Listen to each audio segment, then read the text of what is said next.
দিয়ে দিত। ও মাই গড ভাই, এটা আমি কি দেখলাম, যা দেখে রীতিমতো হতবাক হয়ে গেছি যে আসলে শাকিব খানের পাওয়ারটা কেমন।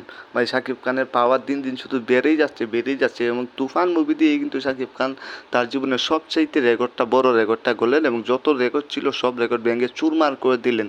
বুঝতে পারছেন, বলিউডের জনপ্রিয় নায়িকা হল কিন্তু শাকিব খানের প্রেমে এখন হাবুডুবু কাটছেন বা শাকিব খানের প্রশংসা করছেন। রিসেন্টলি ভাইরাল হয়েছে সানি লিওনের একটি ভিডিও, সেখানে দেখা যাচ্ছে যে সানি লিওন শাকিব খানের যে দুষ্টু কোকিল গানটা ছিল সেই দুষ্টু কোকিল গানটা দিয়ে কিন্তু রিল বানিয়েছেন। ভাই কি বলবো, এর সাথে খুশির বিষয় মনে হয় যে সাকিবিয়ানদের আর কিছু নেই।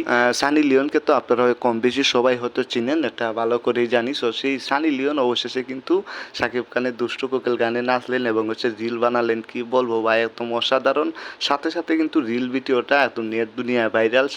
আপনারা চাইলে দেখতে পারেন, ইনস্টাগ্রামে গিয়ে যদি সানি লিওন চার্জ করেন সেখানেই দেখতে পারবেন যে তার রিল ভিডিওটা এবং দুষ্টু কোকিল গানটা কোথায় চলে গেছে। বুঝতে পারছেন ভাই, বিশ্বমঞ্চে এখন শুধু শাকিব খান আর কারো নাম নাই, বুঝছেন নাই। হয়তো খুব শীঘ্রই সানি লিওন এবং শাকিব খানের কোনো মুভি হতে পারে, সেটাতে আপনারা রাজি কিনা একটু কমেন্টে জানিয়ে দিবেন। যেহেতু সানি লিওন সানি লিওন কিন্তু এখন আর আগের মতো নাই, ভালো হয়ে গেছে। আপনারা হয়তো দেখতে পাবেন শাকিব খান এবং সানি লিওনের জুটি।